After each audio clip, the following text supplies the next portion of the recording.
Hello, and welcome to the Science Fiction and Fantasy Marketing Podcast, the show where we help you establish your author brand, increase the size of your audience, and sell more books. I'm Lindsay Baroker, and I'm here with Jeffrey Poole and Joe Lalo. And we have two guests for you this evening, or morning, or whenever you're listening to us. We have Liana Brooks and Amy Lawrence, and they'll correct me if I said their names wrong, as that often happens. And they are fantasy and science fiction authors who have kind of done it all, it kind of sounds like. So, and they've also established Inkspot Press a couple of years ago together. So I guess I'll let them do the rest of the introduction. Why don't you guys tell us a little bit about yourselves and how you got into writing and publishing? Amy, do you want to go first, or am I going to go first? Mine's probably shorter. You go first so I can figure out what I'm saying. Sure. Okay, so how did I get into writing? English was always my favorite subject at school. Writing was just like something that I did as a hobby. I had a really good friend in high school that we actually started in about year 10. We started trading story ideas back and forth and started working on this huge fantasy world.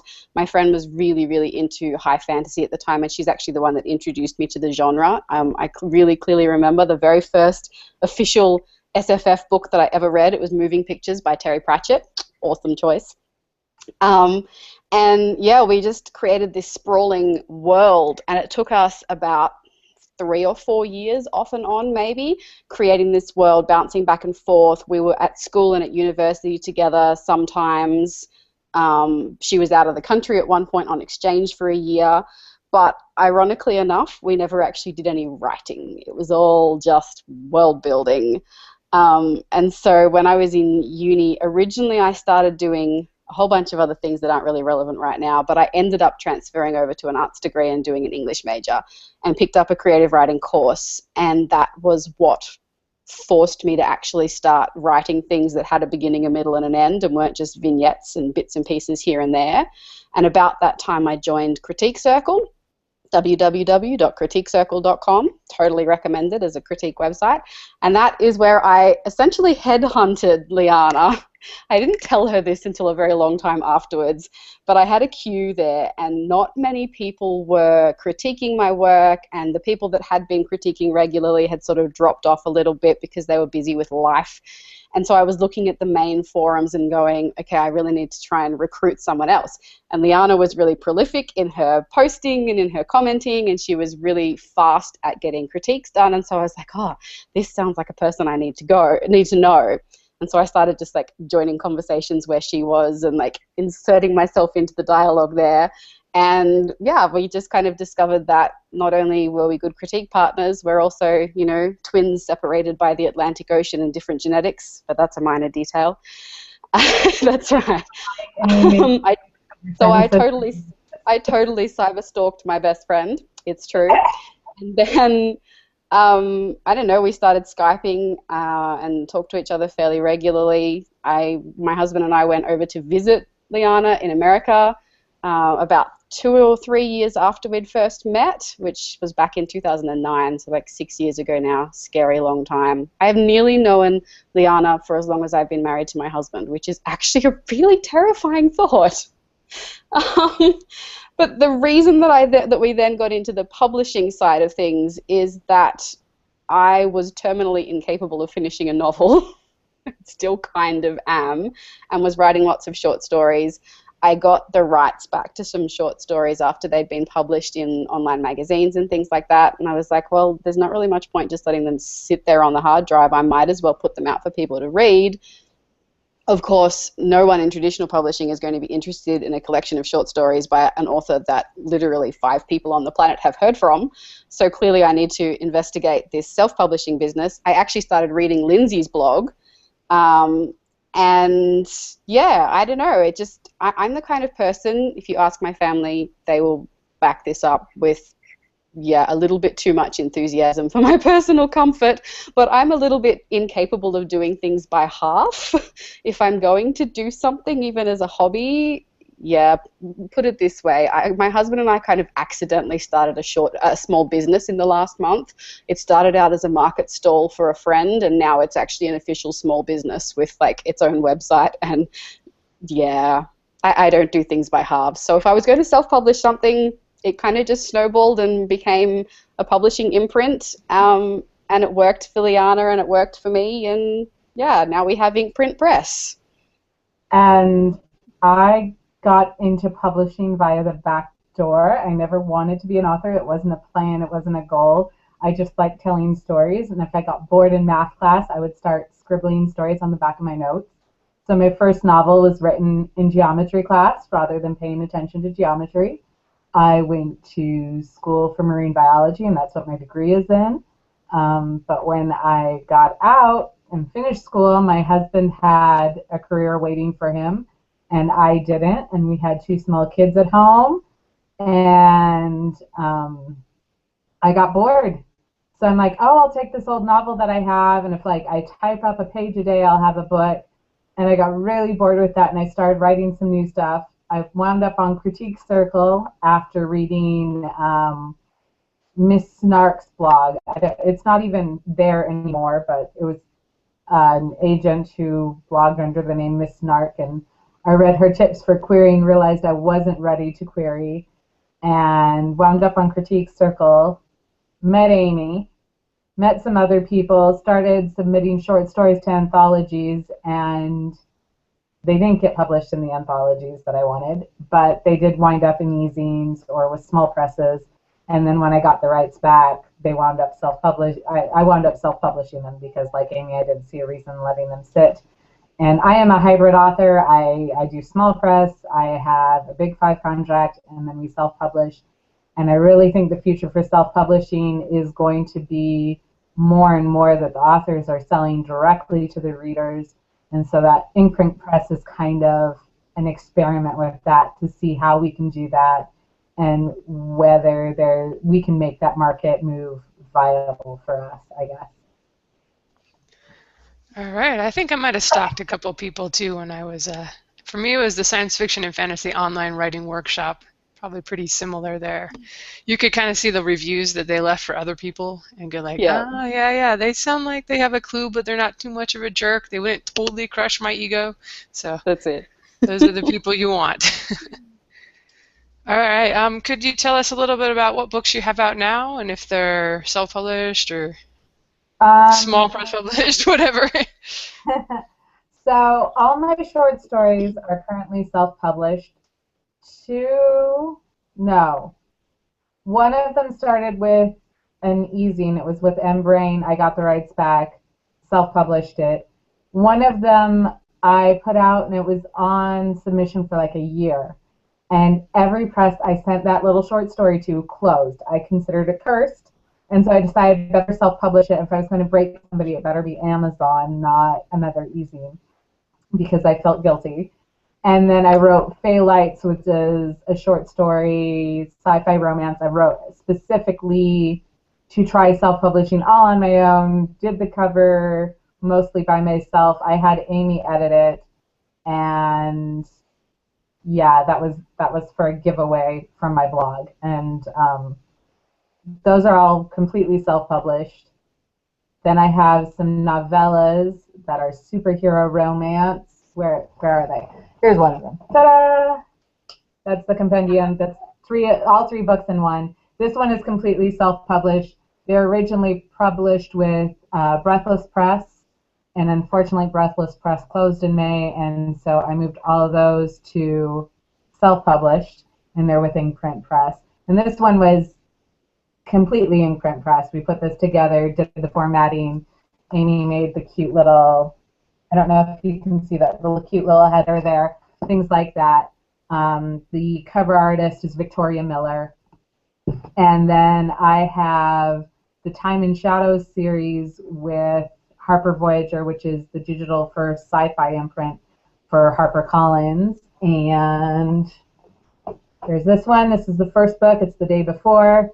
Second book comes out next Tuesday. It's called Convergence Point, and that involves clones and time travel and serial killers and explosions. I like explosions. It's a little bit of her trademark, yes. Yeah. So boom, and there are corpses. That's it. What you can find in my books. Her readers make regular jokes about this on social media. If you follow her, you know her books include corpses and boom. That's pretty much the Liana brand. In terms of mine, most of what I've got out at the moment, I've got a couple of collections of short stories. One of them is mostly stories that I had published. Yeah, that one that Liana's holding. Look at her being organized. So that contains mostly short stories that I had published through e-zines and small magazines and things like that, that I then collected and self-published with a couple of new ones in there just as like bonus material.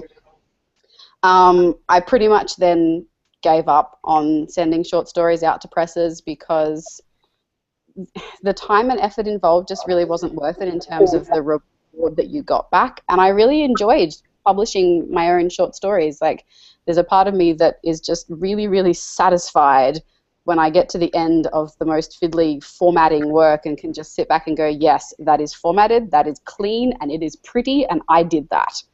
I get a real sense of satisfaction from that. So it just seemed logical to put the next collection out through Inkprint. So I've got that. I've also got a non-fiction one for writers called The 33 Worst Mistakes That Writers Make About Dogs. And that came about because Holly Lyle, who is a fairly well-known SFF author as well in the USA, had a series in her shop of the 33 worst mistakes writers make at one point, and you could apply with your credentials and with a proposal to write to be included in that series. And she didn't act as the publisher or anything, she was just the shop front for it to put the series together. But yeah, that was a really good experience, and that is now, sorry? Yeah, from the ground up coming in. Yeah. Yeah, but because her shop ended up closing, that's now self-published through Inkprint Press as well. So I've got that. And then, yeah, next year my first sort of official, I guess you would say, work comes out, in that it is not just a short story or a short work. It's a non-fiction book again for writers called From the Ground Up, which is all about world building and trying to focus on making world building not just fun but also logical, because I think a lot of science fiction and fantasy authors don't actually realize that the things that they create in their world have these ripple ramifications that really should spread out through the entirety of their world and impact the flavor of the cultures that they're creating and all those sorts of things. So what I did in From the Ground Up is literally work from the ground up and go, okay, well, if you're going to choose a planet, these are the options you have, and this is the consequences that it will have. If you are going to have this particular climate, these are the impacts that it will have on your culture, and this is how it will affect the things that you can develop later. So that one's placed with a small press. That's with Tyche Books, Tyche, Tyche Books, and that is coming out next year, either in April or October. The date hasn't been finalized yet, but it will be either April or October of next year. And yeah, that's pretty much where I'm up to at the moment. I've got a 5-month-old baby and a 3.5-year-old son. And after both of those events, I sort of took a bit of a writing hiatus. So I'm just sort of getting back on the writing horse, as it were, now, and starting to dive back into novel-length writing and that sort of thing, pulling out a few things to edit, and yeah, hoping to have a novel ready to start querying next year. And what she means by writing hiatus is she went and she set up all of Inkprint Press and formatted all of our books and redid all of our books and fixed all the covers for all of our books and made a shop front for all of our books. So her version of taking a break and my version of taking a break are not even kind of the same thing. This is kind of a chronic problem with me, I think. But anyway. So lovely. All right. Well, it sounds like you're having a good journey there so far, and I can totally empathize or sympathize or something like that with explosives, as my readers will know. I didn't pick. Yeah, I wouldn't do medieval fantasy because there weren't enough things you could blow up in a medieval setting. I had to go up to the steampunk where you had boilers exploding left and right. But anyway, tell us why you guys decided to make a press, and is it just for your... Oops, there's my dog shaking off. Is it just for you guys, or are you planning to take on other authors at some point? That is kind of up in the air. Right now it's just us because we are career partners. We call ourselves twins. We're not legitimately twins, but we think alike, we act alike, and we're kind of inseparable. We're So totally I legitimate critique all twins. of Amy's books. She critiques all of mine. I do the content edit. She handles the line edits because I can't use a comma properly. Despite being a published author, it just doesn't work. But I'm really good at plotting, and I'm really good at making a story work. So I fix her plotting problems. She fixes my comma problems. We both can do cover art. We both can do formatting, but Amy likes it more than I do. Eventually, we might open up to other authors. There's a couple that we've talked about inviting because they are friends or from small presses we've worked with. But it's not, please don't send us your manuscripts at this point. Don't do that. Yeah. I'm not ready for that Basic, yet. I think basically it comes down to two factors, both a sorry, I'm getting a bit of an echo there. All right, it comes down to two factors for us, and one of that is a time thing, and one is a quality thing. First of all, Liana and I are both have a bad tendency to overcommit, and if we were to ever open our doors to other authors, which I would like to do at some point in the future, but I would need to make sure that we were in a position where we could actually give them the time and attention that they deserved. It's one thing doing a press just for yourself with two friends. If I can't get the formatting done by a particular date because I've had life crises happen or my full-time job is needing my attention or something, then Liana can understand that and doesn't mind if things get delayed by a week, a month, a year sometimes. Whereas if we started taking on other authors, I feel like we would need to be a lot stricter with our deadlines with that and actually be professional is basically, which is the quality issue that I was talking about. I would never want to open our doors to include other authors unless I was 100% certain that we could deliver a professional quality service to them, which is not to say that we aren't unprofessional, just that because it's only the two of us, we can be very flexible in our arrangements. It's something that for both of our careers, we're looking in the long run. We're not looking just for the next 6 months. We've got a 5-year plan, a 10-year plan. We're looking 20, 30 years down the road at this point. Right now, both of us have small kids at home. Both of us have very busy lives. We have other commitments outside of writing and publishing. But 20 years from now, when the kids are grown and we're not running around to swimming and gymnastics and school plays, it's going to be a different story. Publishing is always going to be around. There's always going to be books. There's always going to be authors. The shape of publishing, we'll see what it is in 20 years. It's changing And I think the other thing as well that will be a really big factor is just simply where each of our individual careers to go as well, because if all of a sudden our author careers take off to the point where we need to spend time actually writing and not doing the publishing side of things, well, obviously that's our preference and we would rather spend the time doing the writing than the admin side of it. So I think that's a factor as well that you just really can't predict. Yeah, I'd never want to do the admin side of it, so I'm glad there are people out there who actually enjoy that. But I'm actually really curious about your world building book, and I know the guys have some questions on that, and I think that could be helpful for our audience. And so I'll check back in with you in a few minutes, and we'll talk about marketing too, if that's all right. But let me let the guys talk a little bit. Yeah, sure. Okay. I'm going to start with the world building book. You've got a world building book. That's a tongue twister for me. It is a Coming bit. out soon. What would you say is the most important part of building a good world? Consistency, I think, is the big thing for me, because nothing will expose your world as fictitious more than anything else than being inconsistent in how you're creating it. So I think having an understanding of how what you created impacts everything else, that's really important for establishing that level of consistency to make it feel real and genuine. Yeah, I would have to agree. Like, not so much like speaking not only in world building but overall the entire setting. Well, that is world building then. Yeah, I find that people can buy something that is fantastic as long as it's consistent. If the rules keep changing, then it falls apart. Exactly. A friend of mine insisted for years that I needed to make a map of my fantasy setting or I didn't really care about the setting. Do you think that maps and supporting materials like that are crucial? I think that if you're going to do a map, you need to do it well. If you're going to do a bad map, you might as well have not done a map at all.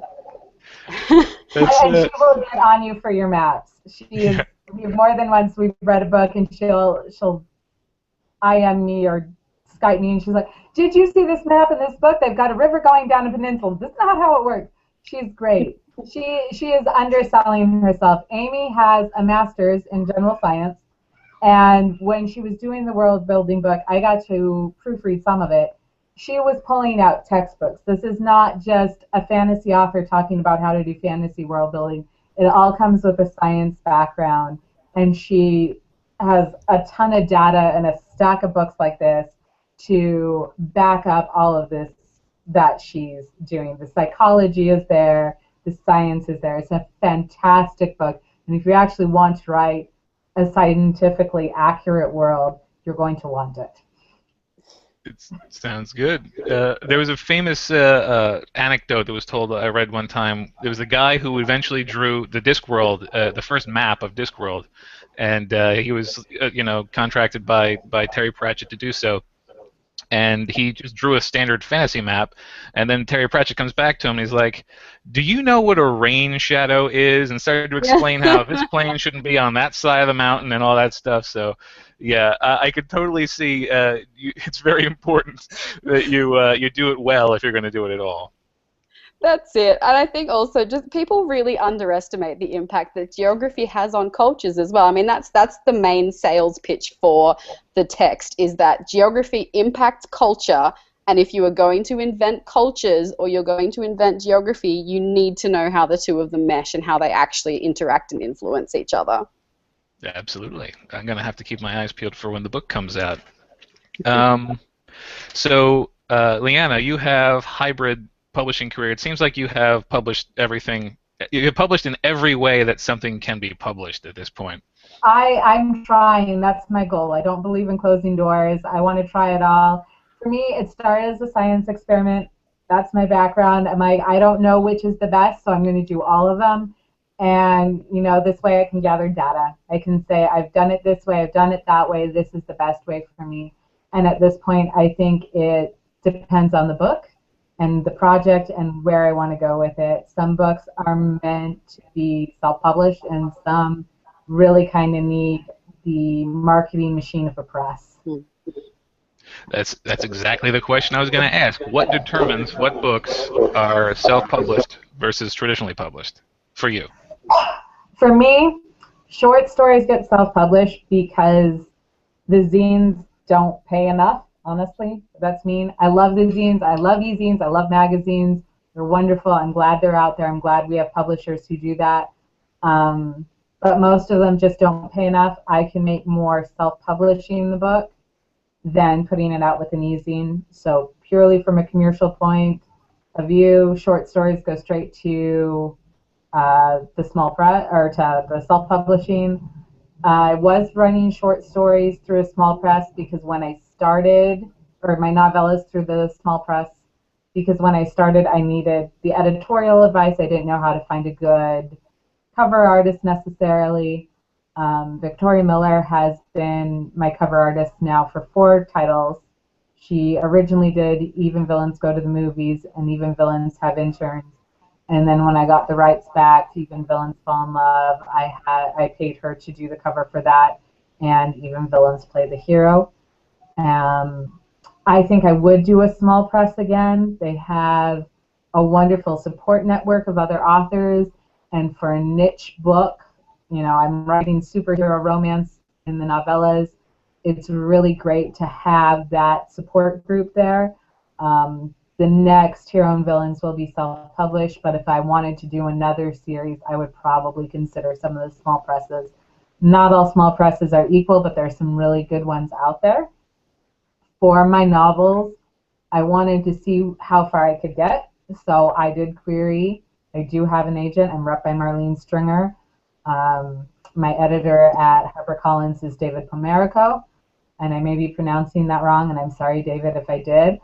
And I really love the experience I'm having there of having Marlene and David's input from just decades of publishing experience. They know the genre, they know the people, they have connections that I don't have. And just my personal view on novels is you can be a great self-published novel author if you have a ton of hustle and a ton of time, or if you come out of the big press machine and already have all the fan base. So one way or the other, and I just don't have the hustle. I'm not prolific enough. I think, this is my personal opinion, I'm not prolific enough to be comfortable doing entirely self-publishing. So for right now, my novels are going to the big presses. Now, if I write one and Marlene says it's just too nichey, it's never going to fit, we can't market, it doesn't have enough broad appeal, then it'll be self-published. All right, it's good. It's good to know that a little bit of an echo there. It's good to know that the traditional publishing still has value, and basically that there's a spot for each type of publishing, and that you were able to determine this through your experimentation. Yeah, I think I would not dismiss any form of publishing.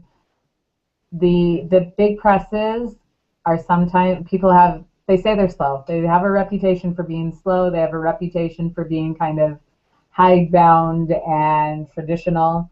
That hasn't been my experience, but I'm with a digital first imprint, and I went from sending out queries. I sent the query to Marlene in May, and it was an R&R. It was a revise and resubmit. I sent it to her in May. I signed with her in August. End of September, I had a 3-book deal with HarperCollins. And the book came out in May. So we're looking at 6 to 9 months turnaround on books right now.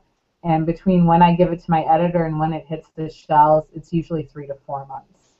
So I turned in Convergence Point August 2nd, and it publishes November 24th. So a little over 3 months, right? Am I doing my math right? They are not as slow. They are catching up. They are catching up, and they do have the publicity machine. I think sometimes with indie publishing and small presses, you can get lost in just the flood of books that are out there. And until you make a name for yourself, any press you can get, any positive press you can get, is something you need to value. Yep, sounds like a good assessment. That's it for my questions. I'm going to pass you off to Jeff now. Alrighty. I always like seeing when two people are able to work together to both, you guys both complement each other. You mentioned that one will double check the other and so forth. So the question I have for you first, whoever wants to answer it, have there ever been times when you've had a difference of opinion where one person refuses to see the other person's side? And if so, how did you avoid bloodshed? I think that actually we are just fundamentally far too logical for that to ever happen. I know that sounds weird, but it's true. We have never actually had a disagreement like that ever. And I don't know, we're both just really open. We're open to criticism, and we know that this is a business that we're running, even though it's only a hobby at the moment. And I don't know, we're both able to just sit down and logically explain our point of view. And yeah, I don't know, it's never been a problem. Liana? I think the only thing where we've really fundamentally disagreed was not publishing. It was maybe religion. We have a couple of points of view where we don't see eye to eye on religion. But it has not come to bloodshed, and we're just like, this is what I think, this is what you think. Okay, we think these things, we don't care. Not worth the bloodshed. On publishing, we're very good at discussing and saying, here's this is what I think, what do you think? Let's weigh our options. If we can't reach a unanimous agreement, we'll sometimes just put it on the back burner and say, okay, we'll address that later. I think that's one of the advantages. That's one of the advantages of keeping it small right now as well, is that we have that time to work through those things. And obviously, sorry, I'm getting feedback throwing me off. But yeah, it means that if we need to put something aside and go, that's too much, we'll deal with that later, that we actually can do that. Yeah, I think we've actually had a whole series of choose your own adventure books that have been kind of sitting on the sidelines for almost a year now. that we planned it out. We have it all worked out. We have the plots worked out.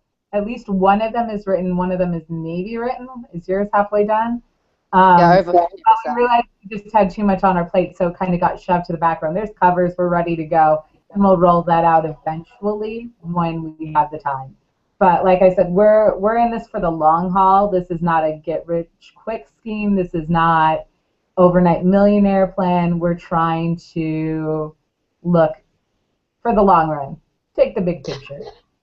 And fundamentally, we're just not the kind of people that get offended easily. That helps. Well, you pretty much have to be, especially when you're an author. Because everyone always asks me, like, what's the best piece of advice you can give an aspiring author? It's like, grow a thick skin. Because, you're putting your heart and soul out there. And sorry, I got my dog here who's demanding attention. So you're putting your heart and soul out there, and sooner or later, no matter how well and how nice and how polished that book is, someone's not going to like it. So, oh well. Yeah. Seeing how you've created your own small press, would you advise other authors to try doing the same? And for any of our listeners who might be curious, what was the most difficult thing about setting up your own press? I think that you need to be very, very certain before you decide to set up your own press that you are willing to do everything yourself, that you have some cash flow that you're willing to set aside and invest in your press that you may or may not see returns for in the near future, if ever, depending on how well your press succeeds. Yeah, and I think that you have to be really passionate about what you're doing. If you are not interested in sitting there and spending, for one of our books that we released, it was a book of plays. It's very, very niche audience, and I knew that, and that's why it was going to be self-published. It's mostly selling by hand to people that I know in person that are in the market for that sort of thing. And it took me over 40 hours to format because it was in plays and they had all been originally formatted differently, and I had to try and make them consistent. If you don't enjoy the process, it will drive you mad. So there's really no point getting into that side of things unless you're sure that you can actually derive some sort of satisfaction from knowing that you have done it yourself. You also need to know that you have the skill set, or at least the time to be able to develop the skill set to be able to create a professional looking product. I think that's really important when it comes to cover art as well. A lot of people think they can do cover art and maybe they can't necessarily. I kind of put myself in that category as well. I can hack covers, but they are certainly not as pretty and as glorious as covers from professional cover artists. And because of that, I'm very, very limited in the type of cover art that I can create. There's a very specific style that I stick to that I know that I can do that, but anything else, don't even ask me because it will look homemade. And yeah, the financial thing I think is important as well. You have to be willing to do things like even, the relatively small cost of purchasing a domain name. You have to be able to have that kind of cash flow and be willing to take that financial risk, I guess, before you commit to doing it. Otherwise, there's really no point. I would say if you want to make your own press, you have to make sure you can know what you're doing, know your audience, know how to format, know how to edit, and be willing to hustle yourself. The books, just writing the books isn't enough to sell them anymore, and there's just too many books on the market. If you can't get your name out there, can't tell people that you have a book, then you aren't going to sell books. But I would encourage people who are willing to put the work in to try it. I think the future where authors are not just selling on Amazon or Kobo or at the bookstore, but also selling direct from their website with no overhead other than their domain name and their server or whatever backs up their website is kind of the wave of the future. I think that's going to happen. I would not say pull all your books off of Amazon and only sell from your website, because you need to be able to be discovered and you need to be in those big venues. You need to be on every shelf you can get your book on, in my opinion. Other people will disagree, but I think you need to be on the shelves. But if you have regular people who come to your website on a daily basis to read your blog or to get a serial novel that you're publishing or something on your blog, then why not have it there? Why not give them the opportunity to buy direct from you so you're not paying 70 to 30% royalty to some other store? I think that touches on the other thing that's really important too, which is patience, basically. If you're going to start your own press and start putting your work out there by yourself, then you need to be willing to be patient and wait for it to snowball, I guess. Like these things, I think that historically speaking, people were a lot more cognizant of the fact that publishing is a slow build career, and there wasn't an expectation that your debut book had to be a great bestseller and make a big splash the moment it appeared. And even traditional publishers, from what I understand, took a lot more of a long-term view towards an author's career. When they took an author on, they were taking them on to nurture them and to help them establish a career. And I think that a lot of people who try self-publishing get very discouraged very quickly because they don't make that big splash immediately. And I think that probably a lot of these people are very competent writers and are relatively competent cover artists and formatters, and probably if they had the patience to let it continue and gain some traction and some momentum, they could have actually been very successful, but they possibly pulled the plug too early. That's not necessarily a bad decision. Some people just don't want to invest the amount of time that it takes and to wait for that slow build. But yeah, I think having patience and an eye towards a long, slow career build is a helpful thing to have. You might not have to have that. You might make a splash and be lucky, but you also probably won't. So be patient. I hear you. Okay, Amy, with regards to world building, what are some common mistakes you've seen that end up hurting the author in the end? I actually put out a poll on Twitter when I was writing the book to get people's examples of films and things that they had seen or books that they had read that made world-building mistakes that just drove them absolutely mad. And it was really interesting to see, actually, because the things that bother most people are actually more to do with character and how the character is situated in the world than the world building per se. People, I think, because they don't have the technical knowledge necessarily to be able to stop and go, hey, that's a geographical error. Rivers don't work like that. For example, I had my very first introduction to Star Trek a week ago. I'm very excited. I'm a huge SFF fan, and I can't believe that I had not actually seen a full anything of Star Trek until now. It was one of the reboot ones. It was the most recent movie, Into Darkness. So I know that's probably not necessarily the best place to start my Star Trek experience. But anyway, but I was watching it, and the opening scenes, mild spoilers, nothing plot related, they're on a planet, and all of the foliage is red. And it looks beautiful. It is very visually stunning to have this glorious bright red foliage on this planet. But the first thing that popped into my mind was, you can't have red leaves on a planet with a yellow sun. If you want red foliage, you can kind of trend it towards red, but you need a completely different star as your sun. Now, I don't think the majority of people watching Star Trek Into Darkness are going to care that they have the wrong type of sun to get the type of tree color that they want. So the things that I notice and the things that I pick up on are not necessarily things that are going to be fatal for your story. So yeah, what I found from quizzing other people was that it's mostly the things that are character related, how your character interacts with their world, how long it takes your character to do things, the kind of foods that they eat, the kind of clothes that they wear, the level of social awareness that they have. You know, to take a really blunt example, do you have a character set in, 1300s espousing an individualistic, feminist, and non-racist viewpoint?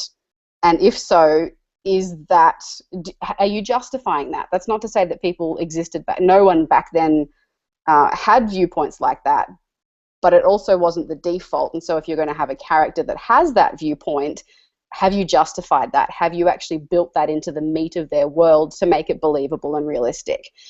Those are the kind of things that tended to bother people more, rather than your trees are the wrong color and your river flows the wrong way. Yeah, I wonder, like, I remember the scene you're talking about, and never once did I go, damn, they got that wrong. So you have to ask, there can't be that many people that would sit up and go, that's so, it's just BS, heck with the movie there. But Exactly. The other thing in that scene as well is, you know, that glorious moment where the Enterprise rises out from underneath the ocean and there's like the water gushing off it, Yeah. and the natives are all like, oh my gosh, it's a spaceship. Yeah, in real life, if you had the thrust power in order to lift that weight of spaceship, the thrust would be sufficient to actually decimate all the people watching, because the downward pressure that the ship is causing would crush everything in the foreseeable radius of that ship. So yeah, sorry, Star Trek doesn't work. But anyway, it was still All right. pretty. All right. Before we irritate any other of our Star Trek listeners, go ahead. I'm sorry, I loved the movie, really, I promise. I'm going to hand you back over to Lindsay. That's all right. Our Star Trek listeners know that the most recent movies are very Hollywood, and They I don't, are. they're not quite the same. But okay, let's talk about some marketing stuff. That's a fun topic on our show. Could you guys, I guess it'd be Liana's done all three. Could you kind of talk to the differences in what's expected of you for marketing when you indie publish versus small press versus big five? Oh, okay. Well, if you're doing self-publishing, you're going to do it all yourself. You can either hire somebody to do your marketing for you and set up a blog tour. Usually I've set up my own. I contact other authors, put it out on Twitter, hey, who wants to help me with a cover art reveal? Hey, I've got a book coming out. Can I blog on your site? Can I, do you have a newsletter? Can you put out my book? Say, let your readers know that I'm doing this. And I actually do have multiple newsletters to reach out to people. I have the Impulse Buy of the Week. It goes out every Tuesday morning. It's got 1 or 2 books. Usually from authors I know. Some of them are Harper Voyager authors, some of them are indie authors, some of them are just, I go on Twitter and say, hey, I've got an opening, who wants it? Send me your stuff, I'll put your book up here.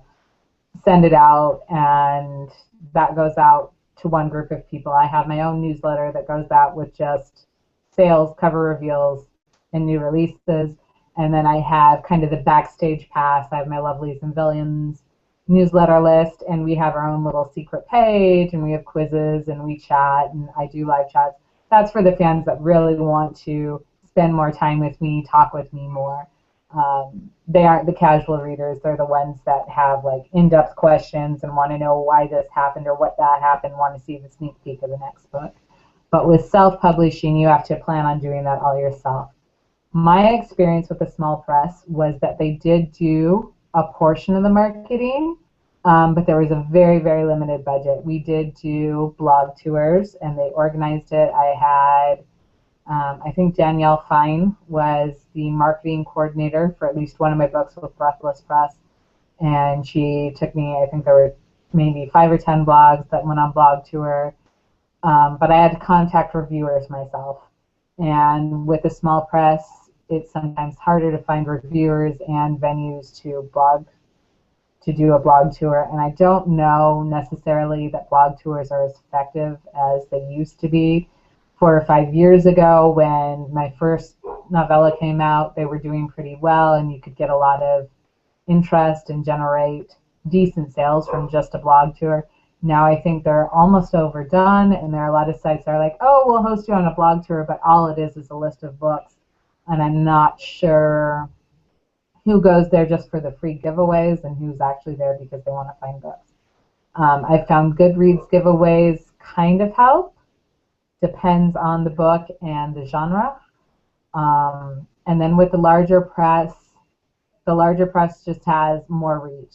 Again, I'm doing a blog tour, but I also get an email quarterly from the publicist saying, okay, I've got openings for these cons. If you want to be on a panel and can make it to this con, let me know. I'm not pulling in enough money for the press that they are going to pay for me to go to the con, so I'm not going to any because traveling from Alaska is cost prohibitive. But if I were living down in the lower 48 still and was near a con, then I would have, my con ticket paid for and I could be on panels. They have that kind of reach. They have the reach to get me reviews. They can try to get, with Publishers Weekly starred reviews. I did an interview with the Mary Sue, marysue.com. They're a big sci-fi fantasy website that you're probably familiar with. I did an interview with them for Convergence Point. We're sending out to reviewers. My editor just emailed me the other day. He's like, okay, I've sent Convergence Point off to this really big sci-fi author. I think he's going to like your book. We're going to see if we can get a quote from him. And that helps. Just an author saying your name. If you can get a big author to, tweet that they liked your book, your sales will skyrocket. So just those little, it's just kind of reach. But anywhere you go, whichever press you're with, you're going to have to do some of the work yourself. You cannot sit back. It's no longer the press is going to handle everything. You can write your one book and just collect your royalties. We're past those days. Sad, but we are. Yeah, it sounds like you're saying that when you do as an indie author, you really have to kind of get into networking with other indie authors.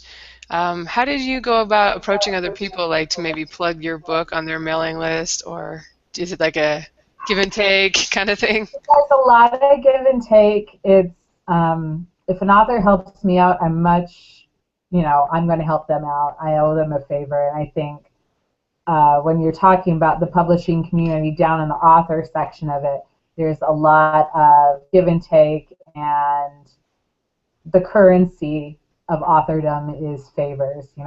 You talk about my book, and I'll talk about yours. You tweet about my book, and I'm, going to say nice things about you. Not review my book. You edit my book for me, I'll edit a book for you. That sort of thing is pretty much expected, and I think is a good thing because it gets you networking.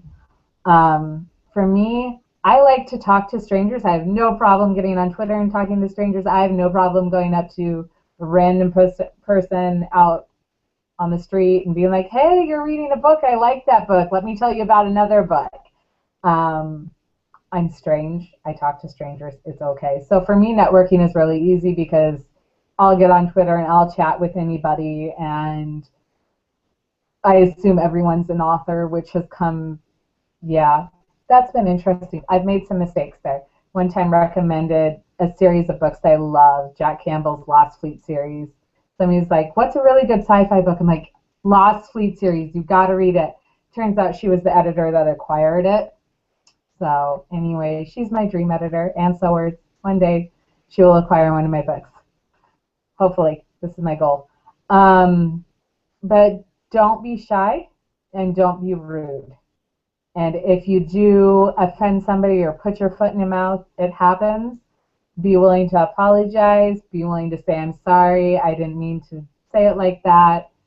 I understand where I went wrong and try not to do it again because you know what? It's the internet. You're going to make mistakes, especially on Twitter. We all do it. We've all said something stupid on social media. As long as you're willing to learn from it, people are pretty forgiving. All right. Now I have to ask, as someone who kind of gets asked a lot, like, can you talk about my book or can you pimp my book? I'm really reluctant to do it if I haven't read the book. Do you kind of run into that problem at all? And I just don't have time to kind of read all the books people approach me with. What are your thoughts on promoting something you haven't read? If I'm recommending a book, it's usually one I've read. The only exception is the books that go onto the Impulse Buy newsletter. I haven't had a chance to read all of those, but I know 99% of the authors that are there, and I require that they have it professionally edited. Either they're an indie author who can tell me which editor they paid to edit it, and it's an editor I know is good, or they are with a reputable press. Otherwise, I'm not going to recommend a book I haven't read. I'll say, hey, I've heard about this book. I've heard good things. What do you guys think? And let Twitter respond and tell me what they thought about it because I have a fairly active Twitter following and they like to talk with me. But I'm not just going to plug a book just to plug a book. It's going to be, that would be dishonest to me.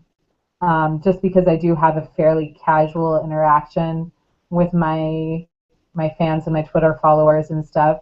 We have more of an informal, hey, we're all buddies type of thing rather than a, this is the author speaking from on high, that some authors may try to I can't actually think of an author that does that. But someone might try to do that. I don't know. Donald Trump, maybe. Don't be him. All right, I won't ask Donald to pimp my books for me. No, don't do that. That'd be sad. Your books are good, and he's kind of scary. All Okay, right, well, politics. oops. Question for both of you, I guess. It sounds like you've both taken the short stories that you've got the rights back to, and then you've self-published them. What are you doing for marketing those short stories, and do you have any tips for people that are actually trying to sell short stories out there? Yeah. So the actual answer to that so far is not much, but that is changing. So we haven't actually done a lot of active marketing with Inkprint Press. In theory, Inkprint Press was established in 2012, just after I had my son, as Liana said, when I was on one of those writing breaks that was a break for me, but maybe not by everyone else's definition. And because we didn't really have a lot of content at that point, and it was just the two of us, we were sort of content to let it sit there and just tick over in the background. We've spent the last couple of years gradually accruing more content for it. We've got a few more books under our Inkprint Press banner now, at least, and it's getting to the point where I personally feel a little bit more confident doing some more,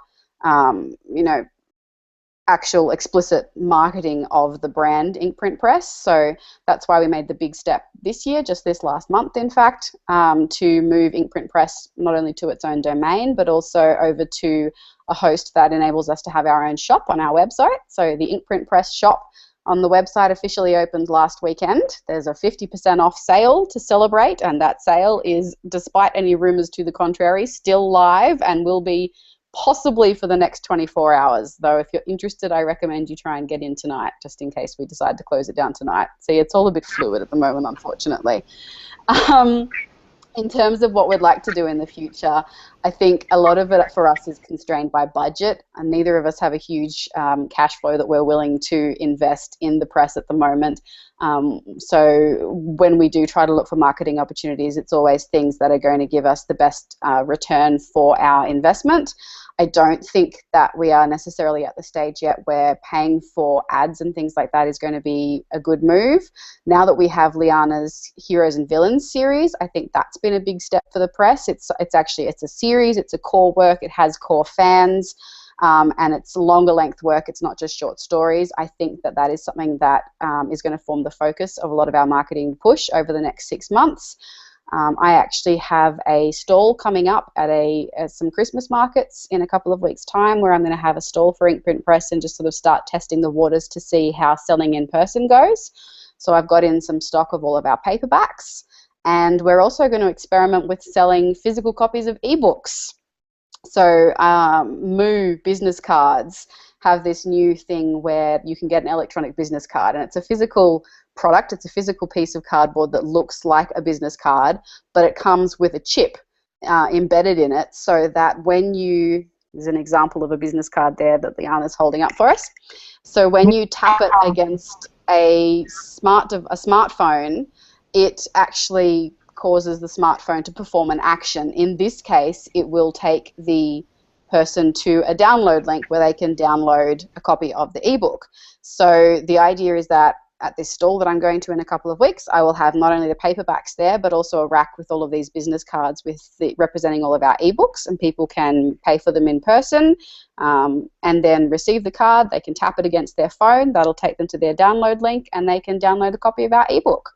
I think that's something else that's really important when you're running your own shop, particularly, is to give people an incentive to buy from you rather than to go elsewhere, because it's not always, people like to buy from places that they're familiar from, and we're all a little bit lazy. We like to buy from the store that has our details saved with them already, rather than having to haul everything out and retype it all in, even if it's just a PayPal login.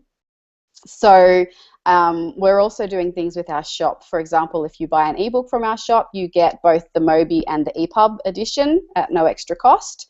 And when you buy a paperback through us, you will also get a copy of the EPUB and the Mobi version as well. So you'll get the ebook included for the same price as the paperback. So I think for us, it's really just been a matter of experimenting with some of these low-cost ways that we can look at getting our name out there, concentrating also on building our individual brands as authors, because I think that's what's going to draw people to the press at the moment, really. And now that we've officially launched and we've got a bit more content under our belt, sort of looking at implementing some of our plans into the future, like obviously getting some more content going, looking at getting those Choose Your Own Adventure series happening that Liana mentioned earlier, and yeah, starting to push from there. Oh, here, turn my volume on. For me, with the short stories, what I do a lot of targeted sales. So Phalites has a meteor shower in it. So when there's a meteor shower, I sometimes throw a sale for that. I do tweet about it. I have scheduled tweets for each of my books that brings it to a link with the page with all the sales buttons and everything. And I find that useful. But for short stories, it's a slow build. They're slow but steady sellers. My free books, I sell 10 to 20 copies a day, I think, of Real Lies, which is a microfiction story. It's 5 pages. It's not long or anything. It's advertised as something to read during your lunch break. Really, everybody should have time to read 5 pages at lunch. So, but at the back of that is links to the other books and says, if you like this, you might like this book by me. You might like this other book by Amy. And little things like that, it brings in slow but steady sales, and that's good enough for what they're doing. What is the word I'm looking for? I don't know. They're lost leaders. They're lost leaders. The short stories are there to bring people in for the other books. For Amy, they're bringing her readers for FGU from the ground up. For me, they're bringing them in for my novellas and for my novels. I think that's also part of the reason we haven't done a lot of really concerted marketing in the last couple of years, because we did mostly just have the short stories up. For both of us, the short stories have always been a bit more of a marketing, like they're a marketing tool in and of themselves. Like Liana said, they're a loss leader. They're not necessarily a product that we are looking to generate 1 million sales from in and of themselves. So yeah, I guess it's just a different strategy than what we'll look at implementing once we have a lot more longer works available through there. All right, cool. And I got the link there from Amy in the background for those snazzy smart business cards. It looks like moo.com. M-O-O. I'll put it in the show notes.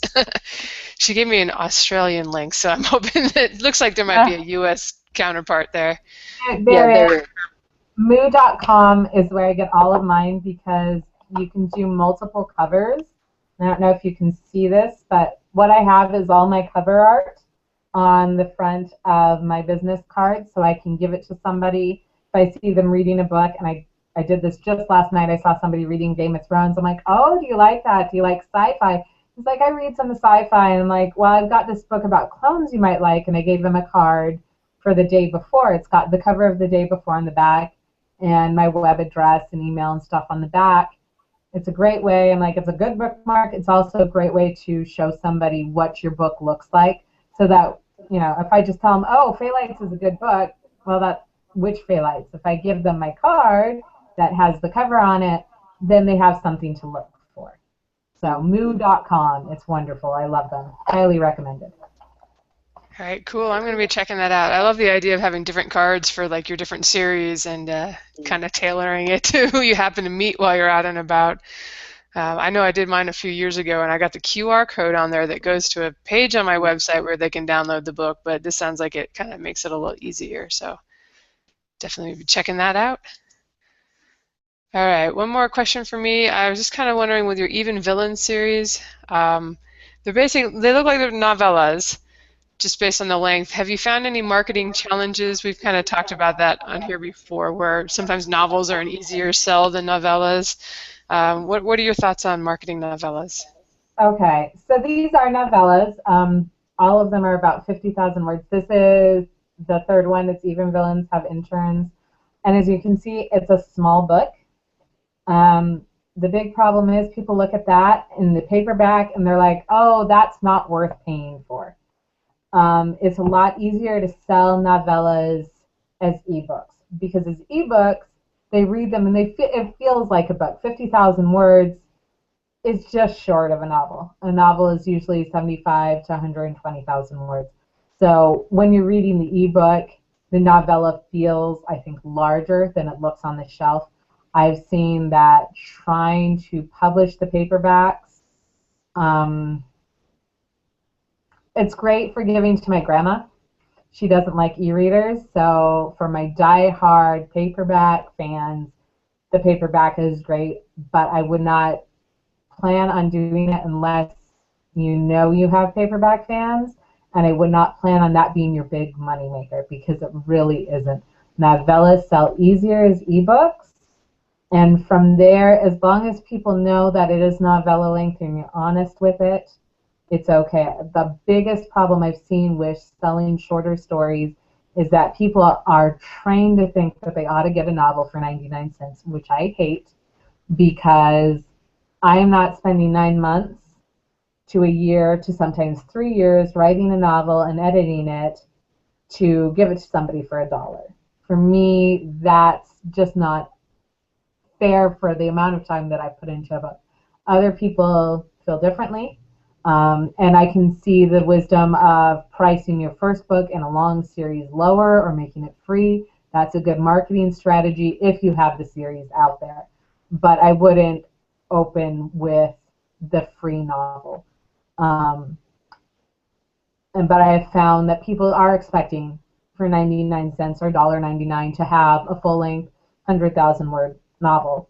And you need to be honest and say, this is a shorter book, this is a novella, put the page count up there, put the word count up there, so that people understand they aren't buying the Game of Thrones, they're buying something a lot shorter. Right, and I think Sorry. so go ahead, go ahead.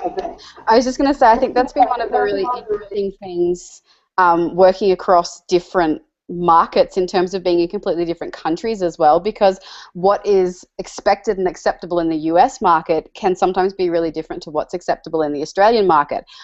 With Inkprint Press, I have been the one driving the paperbacks. If it was up to Liana, we wouldn't have paperbacks. We would just be an e-press only. But I have paperbacks, first of all, from selfish reasons, because I really don't like reading ebooks. I have had ebooks in my Kindle for about 7 years now that I really want to read, but just won't, because I won't pick up my Kindle. I will pick up a paperback book in preference to my Kindle every single time. So I want paperback books to sit on my shelf. You know, that's my real motivation, let's be honest here. But one thing that's really important to be aware of when you're self-publishing paperbacks is the price difference. Because you are publishing print on demand, you can't price your paperbacks, it's a nice tongue twister there, price your paperbacks at a level that is going to be competitive with big five mass market paperbacks. You just can't. Your overheads are too expensive because you're getting it print on demand. That is a real problem in the US market, where people are trained to expect that they're going to get a mass market paperback of 90,000 plus words for $6 or $7. But in the Australian market, you don't get books for $6 or $7 unless you're buying them from a secondhand store. $6 or $7 is cheap secondhand book price. For a paperback here, for a brand new mass market paperback, you are looking at a minimum of $16 if it's something that's sort of in the middle grade or young adult range, all the way up through to $25 if it's just a new release of a popular fantasy or science fiction author, like a new mass market paperback of Terry Pratchett or Game of Thrones or something like that. And that's just the mass market paperback, not the trade paperback, let alone even the hardcover, which Terry Pratchett's not most recent, but the previous hardback came out at about $50 in Australia. So when you're looking at print-on-demand prices for paperbacks in America, it's fairly prohibitive. When you're looking at it compared to Australian prices, all of a sudden it becomes reasonable. reasonable. And so I think that's why I've been the one driving it, obviously, but also why I want to start getting into going to markets and things like that. And hopefully, if I can afford it, eventually going to cons and having stalls there and trying to actually hand sell a lot of our paperbacks to an Australian audience, because $15 for a published novella, like for a paperback novella in Australia, is actually a really reasonable price. I can totally get away with that here. So I think that for Inkprint Press, our main buyers for our paperbacks are going to be the Australian audience. So yeah, I'm starting to think about ways that I can start getting into that more and getting our paperbacks out there.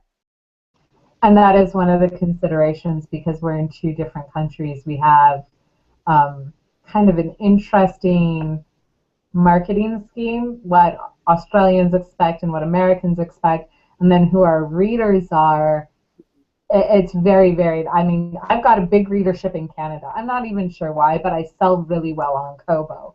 And then I've got a lot of UK readers for the Heroes and Villains series. So we always have to think not just what the price is going to be in the American market, but look at VAT taxes and stuff over in the EU and in the UK, and then consider prices for the Australian market. And they can order through like bookdepository.com and get the American price, which is dirt cheap for an Australian book, and also comes with no shipping costs. So it's just some interesting mental arithmetic that you get to do when you're selling in more than one country market. It's also really difficult too working across exchange rates sometimes. I went to order stock for this stall that I'm having in 2 weeks the other day through Book Depository, expecting to pay approximately what I normally would, and because unfortunately the Australian dollar is low against the greenback at the moment, I was going to be charged nearly double what I was expecting to pay for copies of our books. So obviously, you know, I went and bought them direct through CreateSpace. I was considering buying them from Book Depository to see if that would help boost rankings or something like that. But given the prohibitive cost with the poor dollar at the moment, that was just not even an option. So yeah, that's something else that I think can make it a bit complicated as well. Yeah, I've really enjoyed in this last year. My books have really picked up on Australia and the UK, and I think part of it might just be that I price a little lower than, like I usually round down instead of going up. I'm just like, why should they have to pay more? You know, because I was in Sydney and I was like, wow, it's really expensive here. So I try not to bump things up too much, but definitely something to consider. I'm going to send you a stack of my books to sell when you go to those Australian markets, so watch out. Expect a package. I am up for that. All right, well, I've been hogging you up here, so let me hand you back to the guys to ask a few more questions about marketing. Yep, we're just past the hour, so are you okay with sticking around for a few more minutes? Yeah, absolutely. All right. So I'm going to go quickly through mine. They're pretty short questions. Okay. This is a quick one. For self-published, traditionally published, and small press published books, what's the policy on cross-promoting? Do the big guys let you talk about your other stuff, or do they consider them separate ecosystems? Okay. I am allowed to, for my big press, HarperCollins lets me mention my titles, but I didn't put links for anything besides my website into the back matter of the book. My small press had a policy of only letting me promote the books published with that small press. For self-published, obviously, we can put anything in there. And actually, in the back of some of the Hero and Villains books, I have other authors who are not Inkprint Press or anything, but they are superhero authors. They're my friends. There's Lexi Dunn. She writes a superhero series. Actually, for HarperCollins, she has Superheroes Anonymous and Supervillains Anonymous are the 2 books I think that are out right now from her. And I have promo material for her at the back of the Hero and Villains books. So overall, I found small press was the most limiting with that. I think that, I'm sorry. I was just going to say, I think that with self-publishing, I think the community around self-publishing is fairly generous anyway, and so generosity is just that's just what you do when you're self-publishing. If you can give someone else a hand by cross-promoting, I think that can only be beneficial to everybody involved, really, as long as it's genuine cross-promotion. And so, yeah, our Inkprint Press, and you'll notice as well on our Inkprint Press Twitter account, we'll often be promoting books that aren't Inkprint Press books officially. Yeah, I think it's a nice thing to do, basically. I believe in good karma. Yeah, that's something I find that's increasingly prevalent, like with not just self-publishing, but with really any self-publication, like podcast, for example. There tends not to be really hardcore rivalries between people. It's a lot more collaborative. All right. So also, there's been between you, you have had to market both fiction and non-fiction books, and in a lot of the conferences I've gone to, they very differently, like they suggest very different tactics for marketing non-fiction versus fiction. Have you tried to has that been your experience, or do you market them similarly? I think so far there hasn't been a huge amount of difference for me, simply because I haven't really had any long length fiction to really promote. It's all been short stories and things like that that are fairly niche anyway. But certainly in terms of promoting non-fiction, I think it's easier to actually know who your target audience is. Whereas, like I've often been surprised personally, actually, when I have been speaking to friends and have mentioned to them for the first time that I am a writer and that I write fantasy, and I'm always really surprised to see who reacts positively and who doesn't really care. Do you know what I mean? And the fantasy fans are not always people that I would have picked. Whereas something like How to Do World Building for Writers has a really obvious inbuilt demographic right there. So it can make your marketing a lot easier to focus and a lot easier to target. And I think that because of that, you can exploit different avenues as well. Like, I think that because of the targeting, you can focus things like target things like podcasts and things like websites, even radio programs. I had a slot on a radio program a couple of years ago when I was originally drafting the novel. You can do that a lot more easily because you know who your target audience is, and I think it makes it easier as well to take a financial risk, even because it's one thing to pay money to advertise a book for writers on a writing site. It's a totally different thing, again, to advertise a fantasy young adult novel on a reader's website. Do you know what I mean? Like, readers, by definition, are a much broader demographic than writers. So, yeah, it's been interesting. Yeah, in the conferences I go to, it seems like a lot of the stuff they recommend when you're promoting nonfiction is trying to establish your expertise in the area. And so because I've sat in on a bunch of panels talking about promoting your books, and they were for nonfiction, and I don't really know how I'm going to establish expertise in an area that I made up, aside from the fact that I made it up. So exactly. It's in those areas that I see a lot of difference. Yeah, that's it. And also, I guess, thinking about what your pitch is. Whereas, like, when you're trying to sell a work of fiction, it's just, this is a great story and you'll love it if you like elements of this, this, this, and this. Whereas when you're trying to sell nonfiction, it's very much, what can this book do for you? What is the point of this book? What is this book going to actually help me achieve? So yeah, I think the focus is different because what people expect to get out of it is different as well. And like you say, very much establishing your credentials to be able to say, not only this is what you're going to learn from reading my book, but here's why you should listen to my perspective on it and not buy one of the other 53 million books that are out there, which actually I have to say is one of the reasons I started writing from the ground up in the first place, because there isn't a lot out there in terms of making world building logically consistent and tying your culture back to the geography and all those implications that it has. There just really wasn't anything out there like that. So yeah, obviously differentiating yourself from your competitors, good thing to do also. Yep. And I got one last question, which is you've got between the two of you, you've got stuff published in anthologies, and you've had it in collections and whatnot, and you've also done some solo stuff.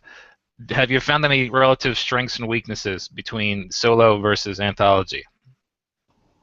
Well, anthologies give you a leg up because if you can get a big name author in your anthology, you have an instant built-in fan base. We are actually both in Tales from the SFR Brigade. We both have a short story in there. The SFR Brigade is a group of science fiction romance authors and readers that banded together to kind of support our subgenre, I guess, where we love science fiction, we love our spaceships, but we're looking for the happily ever after at the end. And in there we have Linnea Sinclair as one of the authors, and she is a big name in sci-fi romance. And so, of course, all of her readers ran out and downloaded the book because Linnea had a new story in there that tied in with one of her very popular series. And so we had all of her fan base come in, and then they read our stories, and they're like, oh, I like the way you wrote that. I'll read more. I think that's the advantage of an anthology. Solo, it's scary because you're doing it all alone, but it also means you have full control of the content, and you don't have to worry about some other story being wildly different from yours, although if you have a good anthology editor, they shouldn't be too wildly different. A good anthology editor is going to make sure that there is a theme, and there's a consistent feel, and there is a consistent, mood to the anthology. And you don't want to read the anthologies by the bad anthology editors. You just don't. I think that that's fairly consistent across the board. When the person putting together a collection is not doing a terribly good job, it doesn't matter how good the individual pieces are. It's like caramel and sushi. They just don't go together anymore. And it is such an art too, like having put together 2 collections now of my own short stories, and I in no way claim to be an expert. You are totally free to go and read them and say, you know what, Amy, this just didn't work. This was caramel and sushi. Don't do it again. But it was really interesting to actually put the work together with an eye to that as well, and to try and create, I don't know, you're almost creating like a literary playlist, and you're trying to think about the order in which they go together and which stories will segue neatly into another one. I'm actually working on that at the moment because Liana and I also run a short story blog, run in probably the past tense at the moment because we haven't posted on there in about 2 months, but we were doing weekly short stories for about 18 months or so. We managed to do weekly short stories, and we're in the process at the moment now of collecting the fan favorites from those to release together as an anthology. So yeah, just sort of that playlist vibe, looking at how one story segues into another and what should be your lead story and your closing story. And yeah, it's a real art, that's for sure. Absolutely. Well, that concludes my questions, so we'll pass you off to Jeff for the last couple. Alrighty, let's see here. With regards to social media, do you find that there are some formats of it that you just flat out can't live without? I mean, for that matter, are there any of them out there that are underrated, do you think? You can't get me off Twitter. Actually, this is a running joke. If I don't tweet enough during the day, I get phone calls from people that want to know if I'm okay. I went off Twitter one time for about 2 days because I read a series. I picked up a book that had 3 novels together, and I wound up reading the whole 8-book series in 2 days. It was completely offline, and I came back to panicked emails and all these tweets, and everybody's like, are you okay? Were you hurt? Were you in the hospital? What happened to you? I'm like, oh, no, I was just reading. So now if I'm going offline to read, like I will post on Twitter, guys, I've got a new book. I'll be back when I'm done.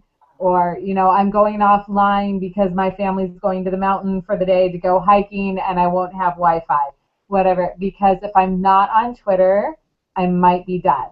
I tweet everywhere. I have tweeted from the hospital while I was in labor with babies. I have tweeted while I traveled cross country. I have tweeted from the airplane flying up to Alaska. If there is the end of the world and a zombie apocalypse, I will probably be tweeting it as long as we have electricity. So I cannot live without Twitter. I can totally live without Facebook, but I do have a Facebook page because I know there are people that love it and just don't understand how Twitter works and just don't love it as much as I do. They think it's too chaotic and too fast-paced. And so I do maintain Facebook. I have a Tumblr just for fun. It's not really writing related. It's just Liana's brain candy place, flipped on my own name. And that's about, I did have an Instagram for a hot 5 seconds, but it got hacked and I just let it go because it wasn't worth fussing over. Yeah, my take on social media is probably about the same as Liana's, but a bit more moderated. I happened to accidentally click on Liana's name on my TweetDeck account this morning and saw how many tweets that she has posted, and just out of sheer curiosity went and checked mine. Liana is up to about 289,000 tweets so far, and I am slowly coming up on 50,000. So Twitter is definitely my social media outlet of choice. I really loathe Facebook, and I'm sorry to everyone who out there who loves it, but I really do. It's just not me.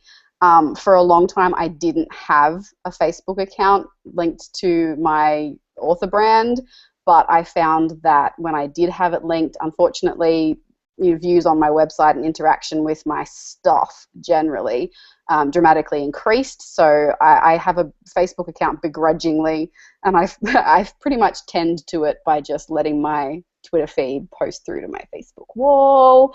I'm all about the efficiency when it comes to social media because I do not have a lot of time to social media-ize generally. At the moment, I am really lucky. I am stay-at-home mumming while my daughter is tiny, but I have to go back to work at the end of January, and I will be working.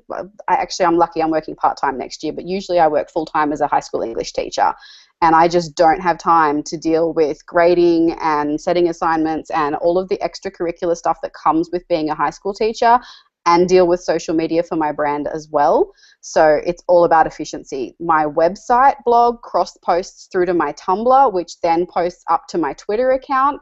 My Twitter account is, I actually have 2 separate Twitter accounts just so that I can mediate what gets posted through so Facebook doesn't get spammed with everything. But one of my Twitter accounts is set up so that it posts through to Facebook. So everything for me is cross-seeded. It's all about how can I just put one piece of information out there and have it reach as many venues as possible so that it can maximize the audience. I also have an Instagram account that's linked through to Tumblr as well. So if I post on Instagram, it goes through to Tumblr, which goes through to Twitter, which goes through to Facebook. So efficiency, yay! But Twitter is definitely my favorite. I have a very rocky relationship with blogging. I would like to be better at blogging than I am. I just suck at it. I'm just not committed enough, unfortunately. But yes, Twitter is my home. I love Twitter. Yeah, I need to blog more as well, but yeah, I just don't have the time to do it either. But although I should, Yeah. but okay. We pretty much already covered that one. Have you done much advertising with that? Okay, my final question for you. I always enjoy asking this to the people that we interview. What do you wish you would have done differently back when you first started writing or you first started getting into this? I mean, building your brand on social media, building a mailing list. I mean, if you could give your past self some advice, what would it be? Man. Crickets chirping, I love it. Yeah, no, it's hard, not because I can't think of something, but because this sounds so cheesy, but because I don't actually regret any of it. I really don't. Like, I have had some really dark patches in my writing journey. At one point, after I had my son, I had postnatal depression after the birth of my first son. I think I probably had prenatal depression with him as well, and hence the postnatal depression. And I literally walked away from writing. It got to the point in my, I saw a psychologist at the time to help me process what was happening, and it got to the point where I literally just walked away from writing and went, I have to step back. I can't do this. This has become just another tool to abuse myself, essentially, for not being successful in life, and I don't need that right now. And I quit. And it had to be a quitting. It couldn't just be a break, because if it was a break, then that meant that I planned to come back to it at some point, and that wasn't enough to disrupt the mentality for me. So I actually had to cold turkey quit. And for 6 months, I had no writing blog. I didn't do any writing.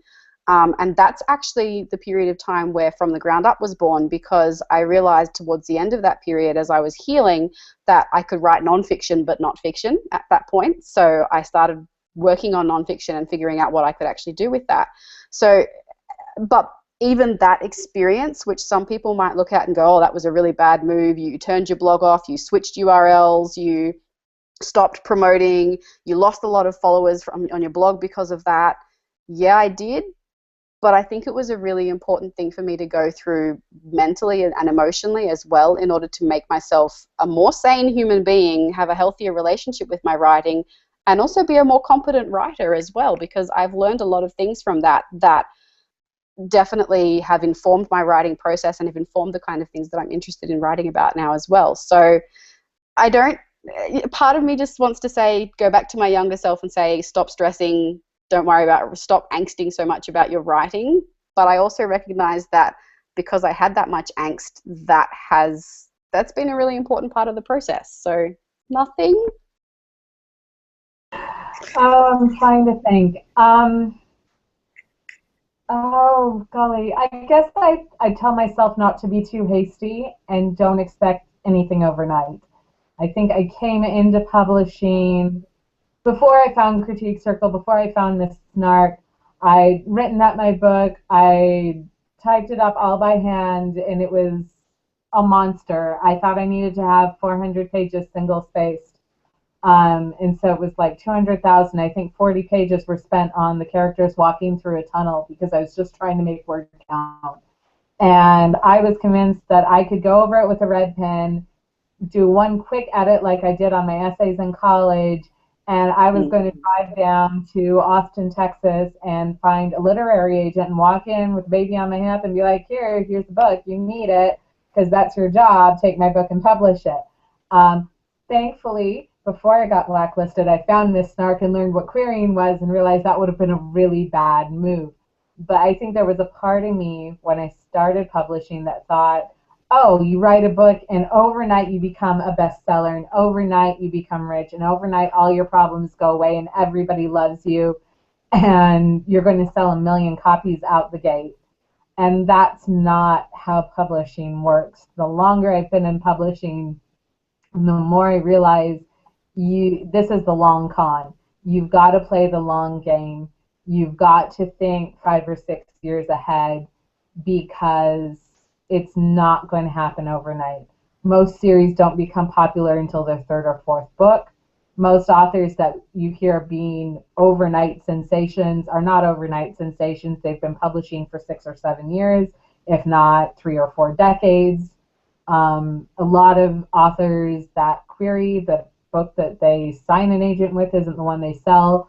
A lot of authors that publish their big series that everybody knows is usually their 3rd or 4th series. The ones that are popular right out of the gate or have their first series become popular are the exceptions, not the rule. And so I kind of wish I could say to young me, don't worry about it, don't be hasty, don't stress about being a sensation overnight. You need to look to the future and not give up just because you didn't sell 500 copies on release day. Yeah, both Liana and I have very A-type personalities when it comes to our expectations of ourselves. And we both came from a background of being very used to having immediate success in academic areas with comparatively little input. Let's face it, we were those hateful people that could write the assignment the night before and still get an A+ for it. So this whole concept of having to draft a novel and rewrite it 5 times and, oh my gosh, what do you mean it's still not perfect? I am a failure of a human being. Yeah, that was a pretty intense thing to have to confront. We both went through it, and we kind of went through it together. We actually have emails that we've saved between each other, because one of us will go through it and then the next one will save emails and you sent me this a month ago. You're not allowed to quit because look what you said. We save emails and G-Talk conversations and stuff just for this. But yes, we're very A-type personalities. I was one of those kids that didn't study in high school, was still a straight A student. I didn't really ever have to work at essays or anything. I'd sit down, write one draft, spell check, turn it in, get an A. So the whole idea of plotting and drafting and taking multiple drafts to fix something, it's so frustrating sometimes. I hate first drafts some days. I love the creativity of a first draft, but I hate reading it and going, oh my gosh, it's still not perfect. What's wrong with me? So. Yeah. And then the funny thing would be is if you were somehow able to go back and tell your past self that, I wonder what your past self would say to future self. Bite me, I'm going to do it my way. Probably, yes. Especially Liana. You think so? I think that Yes. maybe. You think I'm that stubborn? Yeah, I Maybe just, probably am. a little bit stubborn and opinionated occasionally, maybe 5 or 6 times every second. I have an opinion on everything, which is another running joke on Twitter. We have yet to find something that I do not have an opinion on. I'm super opinionated. And yeah, I probably would have been like, no, I am the exception. I was in my early writing career before, thankfully, social media and self-publishing were a thing. I was very much the special snowflake, and I'm so glad that self-publishing came and became a thing several years after I had started publishing. If I had gotten into publishing and decided to publish, what year was it that self-publishing just became a really big thing? 2008, 2009, somewhere in there. No, 9 or 10, yeah. 9 or 10. If I had started writing there instead of when I did, which was back in about 2005, I probably would have rushed to publish that rough draft. I would have been in my own little happy bubble of ego, and I would have really wasted a lot of opportunities because that's just who I am. I would have rushed it, and it would have been bad. So I'm glad I didn't catch that first wave of self-publishing, and that by that point in my writing journey, I was a little more cautious and a little more willing to go, nope, I'm not as good as I think I am. Well, it takes a lot to actually to sit back and actually admit it, so that's good. Alrighty, I think we've been prattling on long enough. Let me pass you back over to Lindsay as she can wrap this stuff up. Alrighty, well, yeah, we've just been going for a while, so why don't you guys just finish up by kind of telling us, is there a book you want people to check out, or where should they look for you online? Okay, well, obviously you can find all of the Inkprint Press stuff at www.inkprintpress.com. So that's obviously a good starting point. You can find each of us, we've both got our own URLs, our own domain names, so www.amylawrence.com or www.lianabrooks.com. In terms of what we've got coming out, I have set up a mailing list. So if you are interested in From the Ground Up, this world building book for writers, if that sounds like something that you would be interested in reading, I have got a mailing list on my website so that you can add your email in there. You'll only ever get notifications relating to From the Ground Up, I promise, nothing else. But yeah, if you want to keep in touch to find out when that's coming out next year, then that's probably the way to do it. So just head to my website, www.amylawrence.com, and click on the blog link. And at the moment, it's the top post in the blog because I just posted it about 15 minutes ago. And other than that, it'll also be, if you navigate to books, nonfiction, From the Ground Up, it's also on that page there. Well, I am obviously on Twitter at Liana Brooks, on the website www.lianabrooks.com, where you can find my mailing list if you want to be updated about new releases. And I have the blog where I talk about just about everything. I would love for you, if you are a sci-fi fan, to go check out the Time and Shadows series. Go pick up The Day Before. I think it's selling for $2.99 right now in the U.S. And then Convergence Point comes out next week on November 24th. Please go get that. The print will be out in January. If you happen to like superhero romances, of course, go read the Heroes and Villains series. Even Villains Fall in Love is the first book. I think you'll love it. If you liked, Despicable Me or Megamind or any of those fun twists where the villain is actually the hero, then you'll like Hero and Villains series. We love to talk to people, so if you're a chatty person, you have more questions about the books, you have more questions about anything, email me. There's an email button on my blog, or Twitter me, or even Facebook. We're always here, and I love to chat with anyone. And that's like an understatement, just saying. All right, I got dogs clacking on the hardwood floors back here, so must be time to end it. And for everybody that's listening, I will put all the links that you guys mentioned in the show notes. This is episode 56. You can find us at marketingsff.com. I have dog heads under my armpits, so that's always a good way to end the show. You guys, thanks so much for all the great information and for telling us all about, oh, I'm all wrapped up in my cord is around a dog head. Okay, I'm done talking. Maybe somebody else wants to say goodbye. Right. Yeah, thanks for coming, and we'll send you the link and everything. Thanks for chatting with us. Oh, thanks for having us. You guys have a good one. Have a good night. Bye. Bye, guys. Thanks for coming on.